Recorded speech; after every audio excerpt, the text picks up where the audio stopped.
নির্বাচন কবে জানালেন উপদেষ্টা আসিফ নজরুল। জানাবো হাসিনার বক্তব্যের জন্য ভারতই দায়ী বললেন গোলাম পরোয়ার। আরো জানাবো ধৈর্যের বাদ বাংলাদেশে আরেকটি বিপ্লব হবে বললেন সার্জিস। জানাবো গাজীপুরে বৈষম্য বিরোধী ছাত্রদের উপর গুলি এবং সর্বশেষ জানাবো গাজীপুর সদর থানার ওসিকে বরখাস্তের ঘোষণা, গ্রেপ্তার 16। দর্শক শুনছিলেন সংবাদ শিরোনাম, এখন বিস্তারিত। নির্বাচন কবে জানালেন উপদেষ্টা আসিফ নজরুল। আগামী 2025 সালের ডিসেম্বর অথবা 2026 সালের জুনের মধ্যে জাতীয় সংসদ নির্বাচন হতে পারে, আবার বর্ষার কথা বিবেচনা করে 2026 সালে তা এগিয়ে এপ্রিল বা মার্চে হতে পারে বলে জানিয়েছেন অন্তর্বর্তী সরকারের আইন উপদেষ্টা আসিফ নজরুল।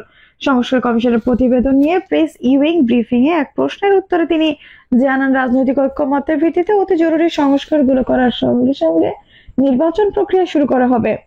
আসিফ নজরুল বলেন, আমি নিশ্চিত করে বলতে চাই, আমাদের এই সরকারের অযথা সময় জ্ঞাপন করে সরকারের থাকার বিন্দুমাত্র ইচ্ছা নেই।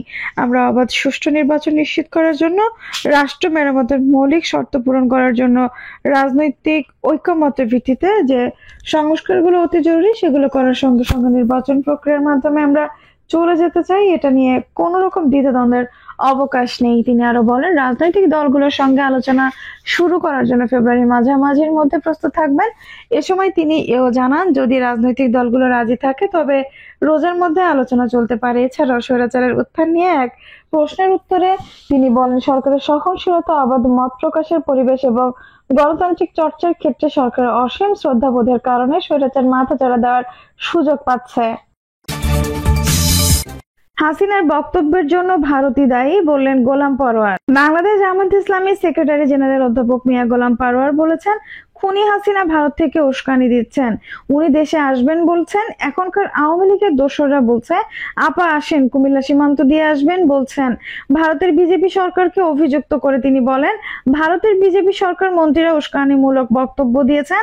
বাংলাদেশের ফ্যাসিবাদের মাস্টার মাইন্ড খুনি হাসিনা, যার বিরুদ্ধে আদালত থেকে ওয়ারেন্ট রয়েছে, তার বিরুদ্ধে 2 শতাধিক মামলা রয়েছে। এই খুনি হাসিনাকে আশ্রয় দিয়ে ভারত আন্তর্জাতিক আইনের লঙ্ঘন করেছে। ভারতের পররাষ্ট্র মন্ত্রণালয় থেকে বলা হয়েছে, হাসিনার দেওয়া বক্তব্যের জন্য ভারতীয় দায়ী নয়। এই কথা অসত্য, আমরা এই কথা নিন্দা জানাই। আমরা বলেছি, ভারত তুমিই দায়ী। কেন তুমি খুনের মাস্টার মাইন্ড মানবতা বিরোধী অপরাধী হাসিনাকে আশ্রয় দিলে? ভারত মন্ত্রণালয়ের বক্তব্যের সঙ্গে ভারতের রাষ্ট্রীয় নীতির কোনো মিল নাই। ভারতের একটি বিশ্বের বৃহৎ গণতান্ত্রিক দেশ, সেখানকার সাম্প্রদায়িক প্রতিক্রিয়াশীল বিজেপি সরকার এসব করছে।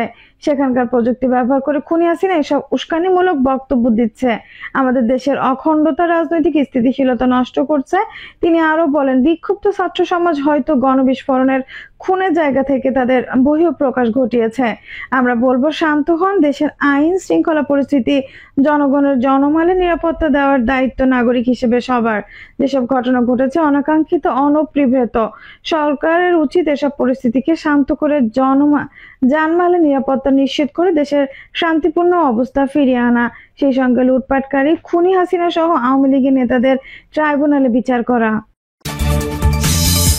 ধৈর্যের বাঁধ ভাঙলে দেশে আরেকটি বিপ্লব হবে বললেন সার্জিস। বৈষম্য বিরোধী ছাত্র আন্দোলনের সমন্বয়ক ও জাতীয় নাগরিক কমিটির মুখ্য সংগঠক সার্জিস আলম বলেছেন, ধৈর্যের বাঁধ ভেঙে ফেললে দেশের আরেকটি বিপ্লব দেখতে হবে। গাজীপুরের ধীরাশ্রম এলাকায় পরিকল্পিতভাবে বৈষম্য বিরোধী ছাত্র নেতাদের উপর হামলায় জড়িত আওয়ামী লীগ, যুবলীগ ও ছাত্রলীগের সন্ত্রাসীদের গ্রেপ্তার করে কারাগারে না পাঠানো পর্যন্ত রাজপথে অবস্থানের ঘোষণা দিয়েছেন তিনি। সার্জিস আলম বলেন, খুনি হাসিনার আওয়ামী লীগ, যুবলীগ ও ছাত্রলীগের সন্ত্রাসীরা এখনো গাজীপুরে ঘুরে বেড়াচ্ছে। এই সন্ত্রাসীরা এখনো সোশ্যাল মিডিয়ায় আমাদের যোদ্ধাদের হুমকি দিচ্ছে। অন্তর্বর্তীকালীন সরকার, স্বরাষ্ট্র মন্ত্রণালয়, পুলিশ, ইন্টেলিজেন্স যদি আজকের রাতের মধ্যে হামলায় জড়িত খুনি সন্ত্রাসীদের গ্রেপ্তার করতে না পারে, তাহলে আমাদের তাদের বিপক্ষে দাঁড়িয়ে যেতে হবে। এদিকে গাজীপুরের পুলিশ কমিশনার নাজমুল করিম খান সমাবেশ উপস্থিত হয়ে ছাত্র জনতার উপর হামলার ঘটনায় 16 জনকে গ্রেপ্তার করা হয়েছে বলে জানান এবং জড়িত অন্যদের দ্রুত গ্রেপ্তারের আশ্বাস দিলে সমাবেশ শেষ করে অবরোধ প্রত্যাহার করা হয়। গাজীপুরে বৈষম্য বিরোধী ছাত্রদের উপর গুলি। গাজীপুর জেলা প্রশাসক কার্যালয়ের সামনে বৈষম্য বিরোধী ছাত্র আন্দোলনের নেতাকর্মীদের লক্ষ্য করে গুলি চালিয়েছে দুর্বৃত্তরা। শনিবার 8 ফেব্রুয়ারি সন্ধ্যা 6:30টার দিকে দুই যুবক মোটরসাইকেল যোগে এসে বৈষম্য বিরোধী ছাত্র আন্দোলনের নেতাকর্মীদের লক্ষ্য করে গুলি করে দ্রুত আর সটকে পড়েন। গুলিতে মোবাশ্বের নামে বৈষম্য বিরোধী ছাত্র আন্দোলনের গাজীপুর জেলা শাখার এক কর্মী আহত হয়েছেন বলে জানিয়েছেন সংগঠনের জেলা শাখার যুগ্ম আহ্বায়ক সামিউল আলম নাবিল। তিনি বলেন, আজ সন্ধ্যায় বৈষম্য বিরোধী ছাত্র আন্দোলনের নেতাকর্মীরা প্রেস ব্রিফিং করছিলেন। এই সময় মোটরসাইকেল যোগে দুই যুবক এসে একাধিক গুলি ছুড়ে দ্রুত সটকে পড়ে। এতে মোবাশ্বের হাতে গুলি লাগলে তাকে উদ্ধার করে গাজীপুর শহীদ তাজউদ্দিন আহমেদ মেডিকেল কলেজ হাসপাতালে নেওয়া হয়। এর আগে গতকাল শুক্রবার 7 ফেব্রুয়ারি রাতে গাজীপুর মহানগরীর ধীরাশ্রম এলাকায় সাবেক মুক্তিযুদ্ধ বিষয়ক মন্ত্রী আকম মোজাম্মেল হকের পৈতৃক বাড়িতে হামলার খবর পেয়ে বৈষম্য বিরোধী ছাত্র নেতার ঘটনাস্থলে গেলে পরিকল্পিতভাবে আওয়ামী লীগ, যুবলীগ ও ছাত্রলীগ নেতা কর্মীরা তাদের উপর হামলা চালায়। হামলায় 15 জন আহত হয়েছেন। এর মধ্যে গুরুতর আহত 5 জনকে উন্নত চিকিৎসার জন্য রাতেই ঢাকা মেডিকেল কলেজ হাসপাতালে স্থানান্তর করা হয়। গাজীপুর সদর থানার ওসিকে বরখাস্তের ঘোষণা, গ্রেপ্তার 16।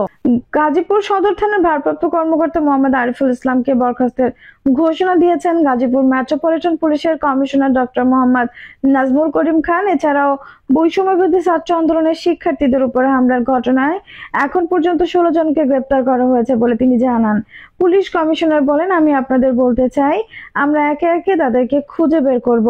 আমি নিশ্চয়তা দিতে চাই, এখানে যারা পুলিশ আছে রেসপন্স করতে দেরি করেছে তাদের প্রত্যেকের বিরুদ্ধে আমি ব্যবস্থা নেব। আমি শুনেছি 2 ঘন্টা পরে আমার ওসি আমাদের ডাকে সাড়া দিয়েছেন। আমি আপনাদের এই মুহূর্তে বলতে চাই, আমি তাকে সাসপেন্ড করব। তিনি বলেন, আমি আপনাদেরকে নিশ্চয়তা দিতে চাই, যারা এই ফ্যাসিবাদের সঙ্গে আঘাত করবে তাদেরকে পুলিশে চাকরি করতে দেওয়া যাবে না। এতদিন যে ফ্যাসিবাদ পুলিশ তৈরি হয়েছে, সেই ফ্যাসিবাদ থেকে পুলিশ বের হয়ে আসতে হবে, জনগণের পুলিশ হতে হবে। আপনারা কষ্ট করে এসেছেন, আপনারা জনগণের নিরাপত্তার জন্য এসেছেন। গত 17 বছর যাবত আপনাদের অন্যায়ভাবে অত্যাচার করেছে, এই দেশের উপর জুলুম করেছে, এখন মাথা চাড়া দিচ্ছে। তাদের এই মাথা চাড়া কোনোভাবে বরখাস্ত করা হবে না। আমরা এই ঘটনায় ইতিমধ্যে 16 জনকে গ্রেপ্তার করেছি। আজকে রাতে চিরুনি অভিযান হবে। এই চিরুনি অভিযানের মাধ্যমে প্রত্যেকটি অপরাধীকে আমরা খুঁজে বের করব এবং আইনের আয়তায় নিয়ে আসবো ইনশাআল্লাহ। নাজমুল করিম খান বৈষম্য বিরোধী আন্দোলনের সদস্যদের উদ্দেশ্যে বলেন, আমিও বৈষম্য বিরোধী আন্দোলনে অংশ নিয়েছিলাম। ফ্যাসিবাদী আন্দোলনের সময় আমাকে ফোর্স রিটায়ারমেন্ট পাঠানো হয়েছিল।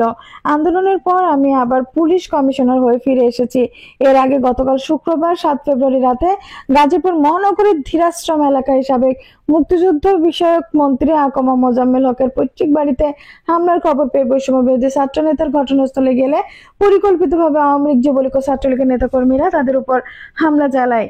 হামলায় 15 জন আহত হয়েছেন। এর মধ্যে গুরুতর আহত 5 জনকে উন্নত চিকিৎসার জন্য রাতেই ঢাকা মেডিকেল কলেজ হাসপাতালে স্থানান্তর করা হয়। এই হামলার প্রতিবাদে রাতে গাজীপুর মহানগর বিক্ষোভ সমাবেশ করেন বৈষম্য বিরোধী ছাত্র আন্দোলনের নেতারা। পরে আজ দুপুরে শহরের রাজবাড়ী সড়কে হামলাকারীদের দ্রুত গ্রেপ্তারের দাবিতে বিক্ষোভ সমাবেশ করা হয়।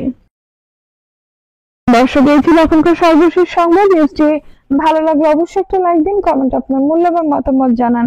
সবসময় আমাদের পাশে থাকতে সাবস্ক্রাইব করে বেল বাটনটি অন করে রাখুন। ধন্যবাদ।